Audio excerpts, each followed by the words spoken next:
8টা বাজনে জমাতের টাইম। আমি 8টা 5-এ গর্তন বাড়েছি। যাওয়ার সময় বলছি ঘরের দরজাটা আটকাই দাও, নমাজটা পড়িল। তখন আমি চলে গেছি জমাতের মধ্যে। জমাতেও গেছি, আরে 2 রাকাত নমাজ পড়ছি আর কারণ চলে গেছি কিনা। এরপরে বাকি 2 রাকাত আইবিসের আলোতে ওখানে পড়ছি। তা আমি নমাজ শেষ দিই, বসে একটু তাজিদ আলিম পড়িলাম।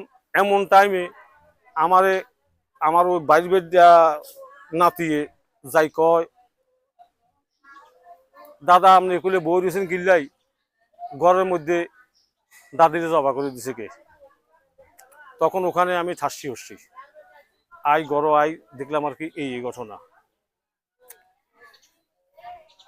তো ওই গলার মধ্যে হাতের মধ্যে 3 আংটি আছিল, অজ্ঞা ছিল 12 আনি, আরোগ্যা ছিল 8 আনি, আরোগ্যা ছিল 4 আনি। এই 3 আংটি আছিল। গলার মধ্যে একটা চেইন আছিল 1 ভরি 1 আনা। কানের মধ্যে আছে 1 ভরি 10 আনা, 8 আনা ফাঁসা, 8 আনা ফাঁসা 1 ভরি। আর এই লটকা আছে 5 আনা 5 আনা 10 আনা, 1 ভরি 10 আনা। এগুলো সব লই গেছে কিন। হাতে আছিল 2 ভরি সন্ধ্যে চড়ি। এই মোট 5 ভরি 5 ভরি মতন হয় আর কি, এগুলোই লই গেছি কিন। তো এগুলো যে লই গেছে, এই কাড়াকাড়ি করতে করতে ও চেইন কান টান দিছে, আর চেইন দচ্ছে খাপাড়ি দচ্ছে, আর চেইনের সামান্য কুদ্দুর হাতের মধ্যে মুঠো রয়ে গেছে রক্ত মাখা।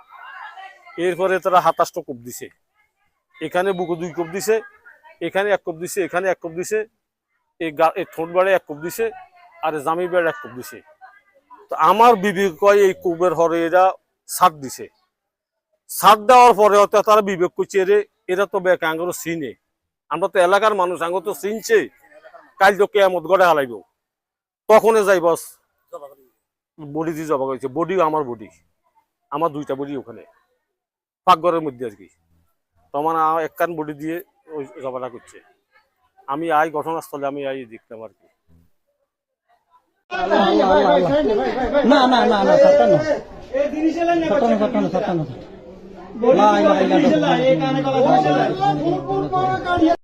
না বলতে সন্দেহ হয়েছে অন্ধের কাম।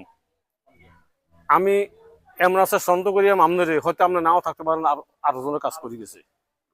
তো আমি একমাত্র দেখছে আমার উপরের আল্লাহ। আমি আল্লাহর কাছে দিয়ে দিছি বিচার আচার যা কিছু করবো আমার আল্লাহ করবো। আমি এই দুনিয়াতে যদি বিচার না পাই, আখিরাতে আমি তার বিচারটা পাই। তো যা কয়তো আল্লাহ পাক এই উসুল্লাহ আল্লাহ আমার স্ত্রীর আল্লাহ জান্নাতবাসী করব। আমার নাম হলো মোহাম্মদ আব্দুল মান্নান পাটোয়ারি। আমার গ্রাম হলো কালীপুর, বাড়ির নাম হলো এমদাদুল্লাহ কারি সাহেবের বাড়ি, পোস্ট অফিস কামারহাট, 5 নম্বর চন্দ্রপুর ইউনিয়ন, থানা রামগঞ্জ, লক্ষ্মীপুর।